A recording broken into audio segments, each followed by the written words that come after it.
Hello students, welcome back to my channel learn with Seema ma'am. তোমরা যারা ক্যালকাটা ইউনিভার্সিটির আন্ডারে বিএ ফার্স্ট, সেকেন্ড এবং থার্ড সেমিস্টারের স্টুডেন্টসরা রয়েছে এবং তোমাদের ফিলোসফি রয়েছে অ্যাজ এ আইডিসি সাবজেক্ট, আজকের ক্লাসটা তোমাদের জন্য অত্যন্ত গুরুত্বপূর্ণ।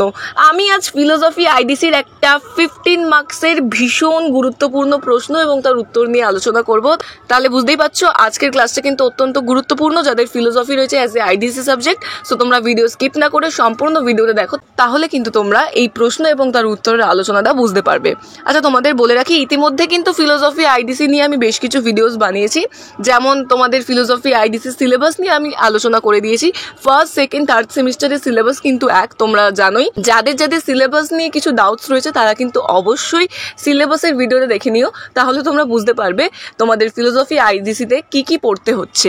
আমি কিন্তু এই ভিডিও ডেসক্রিপশনে লিঙ্ক প্রোভাইড করে দিচ্ছি, তোমরা লিঙ্কে ক্লিক করে অবশ্যই সেই ভিডিওটা দেখে নিও। তাছাড়াও আমি কিন্তু ফিলোসফি আইডিসির এবছরের সাজেশন, অর্থাৎ সেকেন্ড সেমিস্টারে 2025 সালে যারা ফিলোসফি আইডিসি নিয়ে পরীক্ষা দেবে তাদের জন্য কিন্তু সাজেশন বানিয়ে আমি আমার চ্যানেলে পোস্ট করে রেখেছি। সাজেশন ভিডিও আমি বলবো তোমরা আগে চেক করে নাও, তাহলে তোমরা বুঝতে পারবে কোন কোন প্রশ্নগুলো তোমাদেরকে বেশি ভালো করে পড়তে হবে। সাজেশন ভিডিওর লিঙ্কও কিন্তু তোমরা এই ভিডিও ডেসক্রিপশনে পেয়ে যাবে। আমি কিন্তু সমস্ত লিঙ্কগুলো এই ভিডিও ডেসক্রিপশনে দিয়ে রাখছি, তোমরা কিন্তু অবশ্যই চেক করে নাও এবং তোমরা কিন্তু আমার চ্যানেলে ভিজিট করলেও সমস্ত ভিডিওসগুলো পেয়ে যাবে।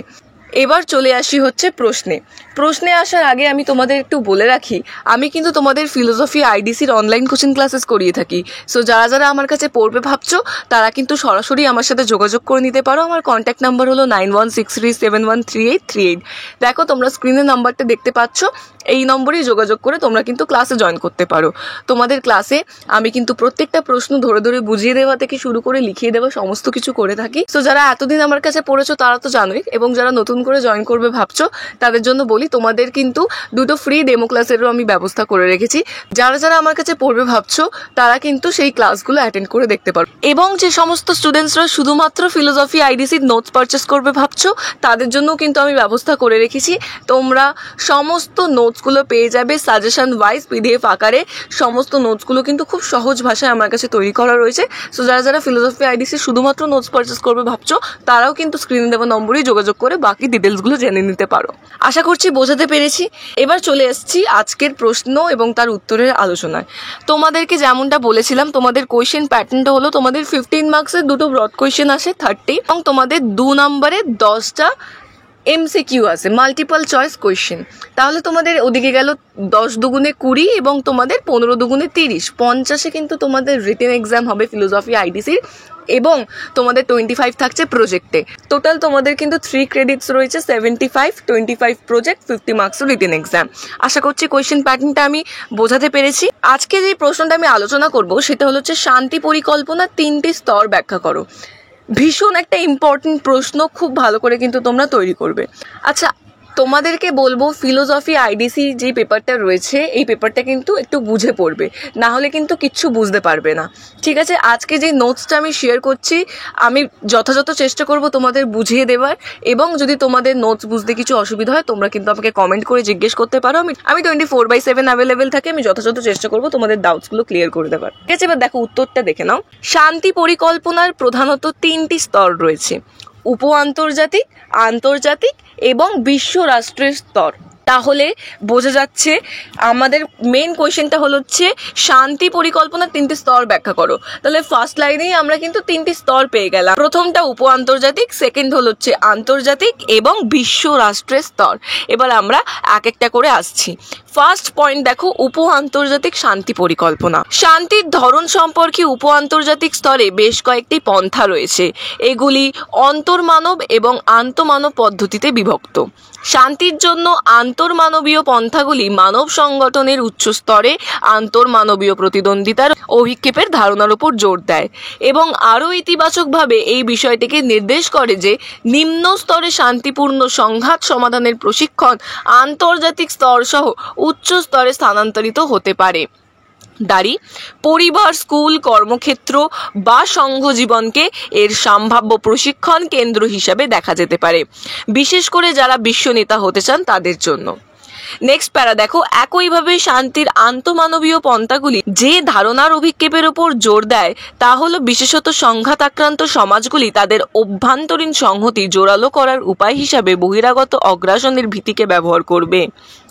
এই পদ্ধতির মধ্যে এই ধারণাটিও রয়েছে যে কিছু রাজনৈতিক ব্যবস্থা অন্যদের চেয়ে বেশি শান্তিপ্রিয়, বিশেষ করে একটি জাতি সম্পদের সুষ্ঠু বন্টনকে তার বাসিন্দাদের কাছে অত্যন্ত গুরুত্ব দেওয়া হয়। তাহলে এটা হচ্ছে উপ আন্তর্জাতিক শান্তি পরিকল্পনা। নেক্সট আমাদের পয়েন্ট হলো আন্তর্জাতিক শান্তি ব্যবস্থা। তোমরা প্যারাটা দেখে নাও। জাতিসংঘ সনদের 7ম অধ্যায়ের অধীনে জাতিসংঘের নিরাপত্তা পরিষদ আন্তর্জাতিক শান্তি ও নিরাপত্তা বজায় রাখতে বা পুনরুদ্ধার করার জন্য প্রয়োগমূলক ব্যবস্থা নিতে পারে। এই ধরনের পদক্ষেপ অর্থনৈতিক নিষেধাজ্ঞা থেকে শুরু করে আন্তর্জাতিক সামরিক পদক্ষেপ পর্যন্ত বিস্তৃত। নিরাপত্তা পরিষদ শান্তির জন্য হুমকি বা অগ্রাসনের অস্তিত্ব নির্ধারণে নেতৃত্ব দেয়। এটি বিবাদমান পক্ষগুলিকে একটি শান্তিপূর্ণ উপায় বিরোধের নিষ্পত্তি করার আহ্বান জানায় এবং সমন্বয় বা নিষ্পত্তির শর্তাবলীর সুপারিশ করে। আন্তর্জাতিক শান্তি ব্যবস্থা যাদের ওপর নির্ভর করে সেগুলি হলো ক্ষমতা বন্টন, সংঘাতের সংগঠন, ব্যক্তিগত আনুগত্য দ্বন্দ্ব, সমসংস্থা মাত্রা, আন্তর্জাতিক স্তরবিন্যাস, পরস্পর নির্ভরতার মাত্রা এবং কার্যকরী সহযোগিতার মিথস্ক্রিয়া। তাহলে আমাদের কিন্তু সেকেন্ড পয়েন্ট আন্তর্জাতিক শান্তি ব্যবস্থাও গেল। এবার আমি চলে আসছি তোমাদের যেটা থার্ডে রয়েছে বিশ্ব শান্তি ব্যবস্থা। তার আগে আমি তোমাদের আবারও রিপিট করে দিচ্ছি, আমি কিন্তু তোমাদের ফিলোসফি আইডিসির অনলাইন কোচিং ক্লাসেস করাই। ফার্স্ট, সেকেন্ড, থার্ড সেমিস্টারের যে সমস্ত স্টুডেন্টসরা আমার কাছে ফিলোসফি আইডিসি নিয়ে পড়বে ভাবছো তারা কিন্তু সরাসরি আমার সাথে যোগাযোগ করে নিতে পারো। আমার কন্ট্যাক্ট নাম্বার হলো 9163713838। তোমরা স্ক্রিনে নাম্বারটি দেখতে পাচ্ছ, প্লাস ডেসক্রিপশনেও দেওয়া রয়েছে। এই নম্বরে যোগাযোগ করে কিন্তু তোমরা ক্লাসে জয়েন করতে পারো। আমার ক্লাসগুলো কিন্তু গুগল মিটে হয়ে থাকে এবং প্রত্যেকটা প্রশ্ন ধরে ধরে লিখিয়ে দেওয়া থেকে শুরু করে বুঝিয়ে দেওয়া সমস্ত কিছু কিন্তু আমি ক্লাসে করে থাকি। সো যারা যারা পড়বে ভাবছো তারা কিন্তু স্ক্রিনে দেওয়া নম্বরে যোগাযোগ করে ক্লাসে জয়েন করতে পারো। এবং যে সমস্ত স্টুডেন্টসরা শুধুমাত্র নোটস পারচেস করবে ভাবছো, অর্থাৎ ফার্স্ট, সেকেন্ড, থার্ড সেমিস্টারের যাদের যাদের ফিলোসফি আইডিসি রয়েছে এবং তোমরা শুধুমাত্র নোটস পারচেস করবে ভাবছো, তাদের জন্য বলে রাখি বেঙ্গলি ইংলিশ বোথ ভার্সনে কিন্তু ফিলোসফি আইডিসির সমস্ত নোটস আমার কাছে তৈরি করা রয়েছে। সো যারা যারা নোটস পারচেস করবে ভাবছো তারাও কিন্তু এই নম্বরেই যোগাযোগ করে নোটসগুলো পারচেস করে নিতে পারো। বাকি ডিটেলসের জন্য তোমরা আমাকে হোয়াটসঅ্যাপে মেসেজ অর ফোন কল করতে পারো। আমি কিন্তু 24/7 অ্যাভেলেবেল থাকে। আমি যথাযথ চেষ্টা করব তোমাদেরকে রেসপন্স করার। চলে আসছি প্রশ্নে।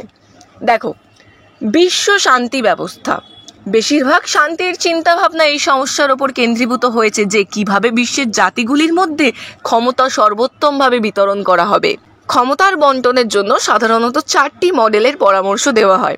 প্রথম মডেলটি হলো ক্ষমতার ন্যূনতম সমতার, যা এই তত্ত্বের ওপর ভিত্তি করে গড়ে ওঠে যে আন্তর্জাতিক ব্যবস্থাকে একটি জাতি বা ব্যবস্থার একচেটিয়া ক্ষমতা বানিয়ে দিয়ে সর্বোত্তম পরিবেশন করা যায়। ঠিক যেমনটি আন্তর্জাতিক ব্যবস্থায় কিছু রাষ্ট্র একচেটিয়া ক্ষমতা ভোগ করে। এর উদাহরণ হলো রোমান সাম্রাজ্য, ক্যাথলিক চার্চ বা ব্রিটেন কর্তৃক বিশ্বের বিশাল এলাকায় আইন শৃঙ্খলা বজায় রাখার দৃষ্টান্ত। দ্বিতীয় মডেলটি সর্বাধিক সমতার উপর দৃষ্টি নিবদ্ধ করে, যাকে সাধারণত ক্ষমতার ভারসাম্য হিসাবে উল্লেখ করা হয়। এই অর্থে যে কোনো জাতি বা জোট অন্য জাতি বা জোটকে পরাস্ত করার মতো শক্তিশালী নয়। এর একটি আধুনিক সংস্করণ হলো সন্ত্রাসের ভারসাম্য, যেখানে একটি জাতি অন্য জাতিকে পরাজিত করতে পারে, তবে কেবল নিজের সম্পূর্ণ ধ্বংস হওয়ার ঝুঁকি সাপেক্ষ। থার্ড পয়েন্ট দেখো, তৃতীয় মডেলটি দাবি করে যে সামরিক শক্তি হ্রাসের মাধ্যমে সর্বোত্তম স্থিতিশীলতা বজায় রাখা যায়। এটি সমস্ত ধরনের অস্ত্র নিয়ন্ত্রণ প্রচেষ্টাকে বোঝায়, বিশেষ করে যেগুলি 1899 সালের হেগ শান্তি সম্মেলন থেকে বর্তমান দিন পর্যন্ত সংগঠিত হয়েছে। সমসাময়িক চিন্তাভাবনা সহ যার লক্ষ্য সামরিক ক্ষমতা হ্রাস করা। এই ধারণাটির লক্ষ্য হলো সাধারণ এবং সম্পূর্ণ যুদ্ধ বাতিল করা। অ্যান্ড দ্য লাস্ট, অবশেষে এমন একটি মডেল রয়েছে যা সামরিক শক্তিকে শূন্য স্তরে স্থিতিশীল করতে চায়। এটি শান্তিবাদীদের দ্বারা সমর্থিত সাধারণ এবং সম্পূর্ণ নিরস্ত্রীকরণকে বোঝায়। শান্তিবাদ দাবি করে যে একটি রাষ্ট্রের অস্ত্র মজুত করার বা সামরিক শক্তি পালন করার প্রয়োজন পড়ে না যদি না তাকে অনুরূপ শক্তির সম্মুখীন হতে হয়। এভাবেই প্রকৃত অর্থে বিশ্ব শান্তি প্রতিষ্ঠা হতে পারে। এই ছিল তোমাদের 15 মার্কসের একটা আনসারের বিস্তারিত আলোচনা। আশা করছি তোমাদের যাদের যাদের ফিলোসফি আইডিসি রয়েছে আজকের ভিডিওটা কিন্তু তোমাদের জন্য ভীষণ হেল্পফুল হবে। সো তোমরা কিন্তু এই আনসারটা খুব ভালো করে তৈরি করো। আমি কিন্তু প্রপারলি তোমাদেরকে আনসারটা দিয়ে দিয়েছি। তোমাদেরকে আমি যেমনটা বললাম তোমাদের সিলেবাস নিয়ে আমি অলরেডি আলোচনা করে দিয়েছি, প্লাস তোমাদের আরও কিছু ইম্পর্টেন্ট প্রশ্ন এবং তার উত্তর নিয়ে কিন্তু আমি আগে আলোচনা করেছি। তোমরা যারা যারা এখনো সেই ভিডিওসগুলো দেখোনি তাদেরকে বলবো তোমরা আমার চ্যানেলে ভিজিট করলেই কিন্তু সমস্ত ভিডিওগুলো পেয়ে যাবে। প্লাস আমি এই ভিডিও ডেসক্রিপশনে লিঙ্ক প্রোভাইড করে দিচ্ছি, তোমরা কিন্তু লিঙ্কে ক্লিক করে অবশ্যই ভিডিওগুলো দেখে নিও। এবং তোমাদেরকে আমি যেমনটা বললাম আমি কিন্তু তোমাদের ফিলোসফি আইডিসির অনলাইন কোচিং ক্লাসেস করিয়ে থাকি। যারা যারা আমার কাছে পড়বে ভাবছো তারা সরাসরি আমার সাথে যোগাযোগ করে নিতে পারো। কন্ট্যাক্ট নাম্বার তোমরা স্ক্রিনে দেখতে পাচ্ছ। এবং যে সমস্ত স্টুডেন্টসরা শুধুমাত্র ফিলোসফি আইডিসির নোটস পারচেস করবে ভাবছো তারাও কিন্তু এই নম্বরেই যোগাযোগ করে সমস্ত ডিটেলসগুলো জেনে নিতে পারো। ইংলিশ বেঙ্গলি বোথ ভার্সনের সমস্ত নোটস সাজেশন ওয়াইজ পিডিএফ আকারে আমার কাছে তৈরি করা রয়েছে। সো যারা যারা নোটস পারচেস করতে ইন্টারেস্টেড তারাও কিন্তু এই নম্বরেই যোগাযোগ করে নোটসগুলো নিয়ে নিতে পারো। আজকের ক্লাস এতটাই ছিল। ভিডিও ভালো লেগে থাকলে অবশ্যই লাইক করে দিও এবং এরকম আরও ভিডিও পাওয়ার জন্য অতি অবশ্যই আমার চ্যানেলটিকে সাবস্ক্রাইব করে নিও। Thank you so much.